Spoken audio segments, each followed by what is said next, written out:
basketball uniform. So it's went really well so far. So. And I mean, I know you're a mom, you're a coach. Right now, you got probably a couple kids in wrestling, one in basketball. I mean, how do you guys juggle everything? And I know your husband's very supportive, but how does you juggle everything? Yeah, he is. And it kind of goes back to our whole travel softball. Carly and I, that was her dream to play Division I softball, and so that meant us being gone out of state most weekends. And he was amazing. I also have great friends that will, send pictures, keep updated. And then, we've got 2 in wrestling. We were at Waco last night for a little kids wrestling with Berkeley. And then Graham's got his junior high season going. So it's just kind of, hey, we'll see you here, you go here, and kind of conquer and divide. And for those of you that don't know, Coach Shea here also maybe has one of the first girls that we might get to see in football. So, yes, absolutely. Anyway, the other night when we were over at Tri-County, she walked by me, gave me a big old high five. So I loved it. Yeah. So I guess last of all here, Shea, I know this week you said you got Moravia coming up Monday and Keota coming up Tuesday. I mean, what's your thoughts on them 2 games and your recipe for success there against both of them? Well, we obviously want to come away with 2 wins. We don't know as much about Moravia just because we don't play them usually. We had to pick them up when Tri-County ended up not having a team. So we want to go out and do the same things. One of our focuses this week was on getting better in the half-court defense. Like I said, at Albia, I felt like we turned them over in our press, and then once we took that off, we kind of got stagnant. And so just trying to up things up with that. And then Keota will be tough. They're quick. They're athletic. And so we normally have a height advantage there, and we want to take care of that and use that to our advantage. Okay. Well, Shea, thanks for coming in today. Good luck on the season. Thanks. And have a good rest of the weekend. All right, thanks. Thanks for coming in, Shea. Thank you. All righty, that was Coach Shea Moore here on the sports section here at Brothers Market at 118 South Main Street in Sigourney. And you can stop by Brothers Market, do your grocery shopping, your post-Thanksgiving grocery shopping. And they've got a lot of Christmassy type stuff up and about here at Brothers Market. So, stop on in and make sure you get the digital app and take advantage. They've got lots of great deals on the app that you can use as well. That's Brothers Market, our sponsor of the sports section here on Steve Shetler Media. And we've got lots more to get to here this morning on the sports section. Up next, we have Alan and Bruce with Coach Mitch Eslick. Guys, take it away. All right, thanks, Stevie. Our second guest here is Coach Eslick of the Sigourney High School boys basketball team. Good morning, Coach. Hey, Coach. Thanks for having me, I don't know gentlemen. if my voice is going to make it the whole day, so I might have to just switch with Mitch here after we're done here. You can go to open gym for me here in a few minutes if you want to. You switch with Mitch, and I'm leaving. Yeah. I ain't competing with that. Well, Coach, I know you had a jamboree there at where were you? Mid-Prairie. Mid-Prairie, yes. And then you scrimmaged Hillcrest. Yep. How'd those go? Yeah, it was. Well, first off, before we get started, I mean, you guys should have texted me and told me it was vest day. I mean, this morning on a Saturday, but it was a good week for us. It would have been better if you would have came in though when we were shirtless. Yeah, with our vest on. I think I'd have walked right back out the door, to be honest with you, gentlemen. No, it was a good week for us. Al, you did this with me for many, many years, and Bruce, you did it for the last handful up until last year. We've never done a jamboree before, and it was one of those things where we have such a young group this year. I thought we really needed a jamboree, more of a game-like scenario, trying to get some of those first game nerves out. So it was really good for us to go over to Wellman. We didn't play great on Monday night against Central Lee, but it was really good just to kind of get that game atmosphere. You got the refs, you're keeping score, you got people in the crowd, that game feel on Monday night. And then I thought we played a lot better on Wednesday at Hillcrest. And that was a little bit more, it still felt like a game. They still had refs, the clock ran, but we didn't keep score. It was a little less formal. And I think the kids were maybe a little more comfortable in that scenario. And I think both those really will help us prepare for our first full week next week. Okay. Why don't you give us a rundown of your players, what grades they're in, and like your starting lineup, your guys that come off the bench?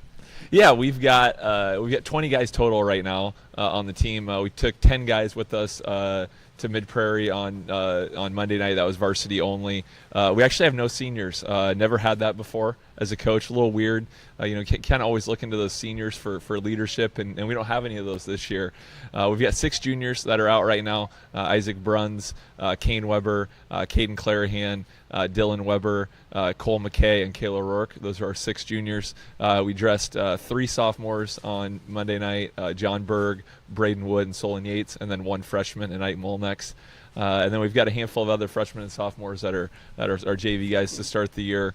We started the 3 sophomores, John, Solon, and Braden, along with Ike, and then Isaac on Monday night. So, starting lineup's fluid situation, could change, from game to game, but that's probably what we'll go with on Tuesday night against Keota, is those 5 guys. So, a really young group, certainly some inexperienced. Can't say I've ever started 4 underclassmen before, but those guys, particularly those 5 guys, they worked really hard this summer and this fall, and they really improved from where they were last year, and they earned that right to start the year. And excited for all of our guys. Cole McKay played a lot of minutes, Kane Weber played a lot of minutes in those. So those are some guys that are going to be out there. Caden and Dylan as juniors, I think that they'll certainly see some time as well. So we're still kind of trying to figure the rotation out this early in the year. It's tough, but the good thing about basketball is there's a lot of games, and we'll have a lot of opportunities to sort that out.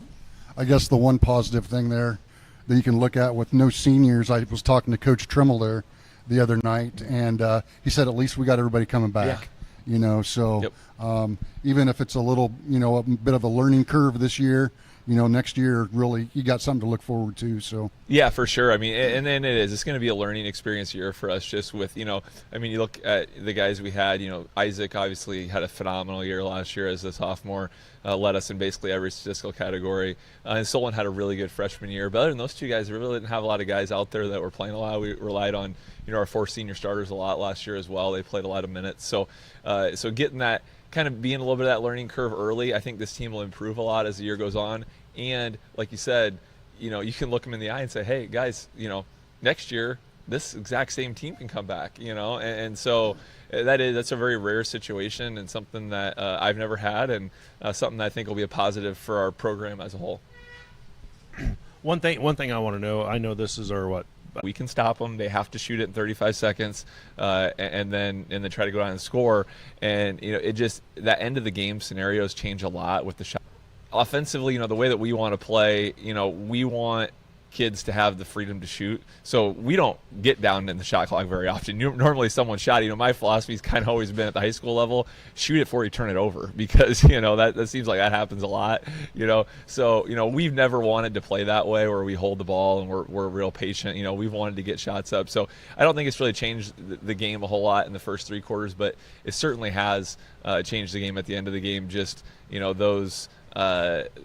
those times. I know last year, our very first game against Iowa Valley, we were behind by, I think, 1 with like 45 seconds left, and back 2 years ago we would have had a foul because they would never shot. They would just held the ball. Well, we could stop them. We stopped them. We went down and scored and won the game. And so that was, first came out of the gate, it changed, how the whole game went. So and then there is another change this year where they're going to reset the fouls after the first quarter and the third quarter. They're just keeping track of team fouls. There's only 5 fouls that are going to kind of the college women's rules, where at 5 team fouls you shoot 2 shots. There's no more 1-and-1. Oh, I was going to say, did they get rid of the 1-and-1? They got rid of the 1-and-1. So that'll be an adjustment too, and I like that change too. And so I got to give the state credit. They listen to the coaches. They changes that we think as a, not just me personally, but as a IBCA, the Coaches Association, they listen to what they have to say, and they make changes that we think are going to help the game. And I think those are 2 that definitely will. Interesting. Coach, give us a little rundown of the conference here this year, of the top teams, to beat on our side, on the flip side. Yeah, I think on our side of the conference, unfortunately, the team that we start with Tuesday night in Keota is the favorite, no doubt. I mean, they return a lot of talent. Sawyer Stout, Cole Kindred, Evan Vitito, those guys have been playing varsity for years now. They're seniors, and they're really good. I mean, that's a really good high school basketball team. I think that's a team it's a top 10 team in the state in 1A, and certainly the top team on our side of the conference. I think Belle Plain's going to have a good year. They return a lot of talent as well. They've got a couple kids who have been playing. Shockingly, they have a DeMilner on the roster. I think we've seen those guys for 15 years. Yeah. But yeah, they're going to be good as well on our side. Iowa Valley's got the Hack kid who's about 6'7", 6'8", likes to play outside. One of the best players in our conference. And then EV and Tri-County, they always play so hard. They're a tough group of kids, and so our side of the conference is going to be tough. On the other side, it's kind of the usual suspects. Linville Sully, I think, is probably the favorite on that side. They return a lot of talent. I know the Down Harder kid, I don't think he made it through the football season healthy, unfortunately. I think he re-broke his leg a second time late in the year, so I think he'll probably be on the sideline for a little bit. That'll hurt them some, but they've got a lot of talent. They got the Van Dyke kid. They've got a couple other kids who have been good at varsity, and then their JV was the best JV we saw last year. Montezuma has got the Bolton kid who's again one of the best players in the conference, only a sophomore. He's really good. And then North Mahaska, they lost a lot of talent, but they returned a couple of good kids as well. And so those will probably be the top three on that side. But it's going to be really competitive in the league again. I think most nights there's going to be a lot of unpredictability where really anybody can beat anybody, especially on our side. I think Kyoto's kind of the clear one, and out that first time through we'll kind of get a little bit better feel. But this is the first year playing in that Mid-Prairie Jamboree. First year that you and I used to always go over to that EV Jamboree and watch those 4 games and 5 teams from our conference, and so I kind of feel like I have a little bit better feel of that at this point because I've seen them. We didn't get to do that this year because we were at Mid-Prairie that night, but I think that we'll be able to watch some film. By the end of the first week, everybody's games will be on Huddle, and we'll be able to kind of get a look at what everybody's got. So I know you and Coach Sellers coached together for quite some time. Yeah. Any one memory stick out in your head over and above anything else? Basketball, non-basketball? I think the one thing that first off, I gotta thank both of you guys because I think.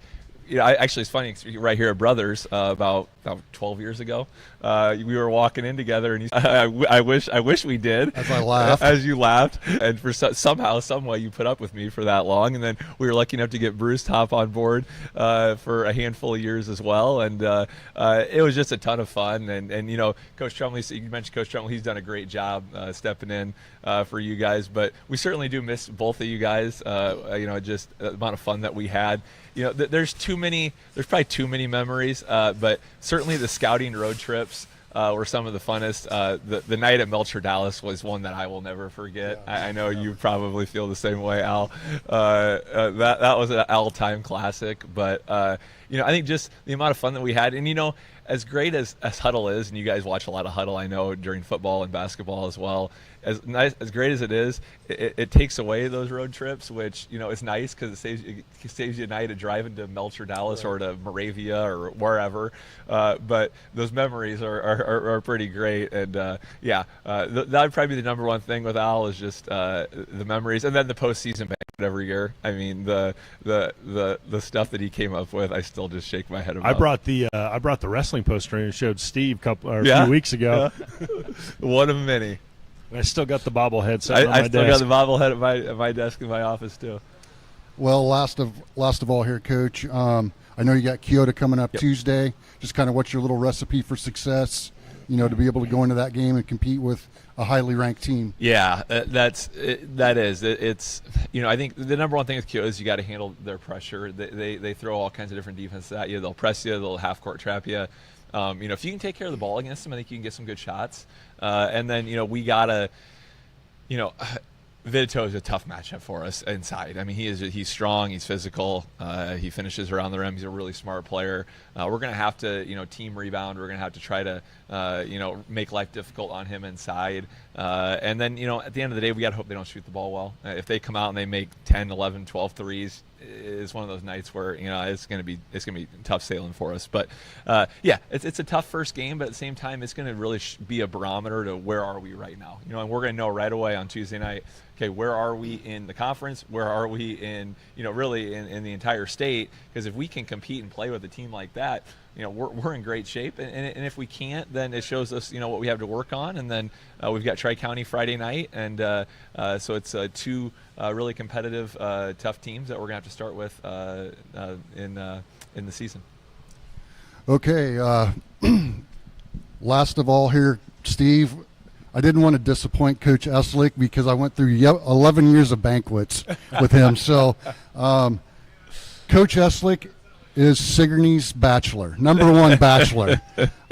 So ladies, if you're watching right now, Coach Eslick's likes are bottled water, jogging, basketball, and popcorn. And his dislikes... That cotton candy? I forgot the cotton candy. His dislikes are mowing, Louisa Muscatine, filming on top of the Eddyville press box, Oh, man. and hot Raisins, dogs. though. That's pretty good. So, ladies, you can find him at the elementary Monday through Friday. So do you want me to ever come back and do another one of these, Al, or this is it? This is it, huh? This is the one? I just This is didn't the want one? to disappoint you.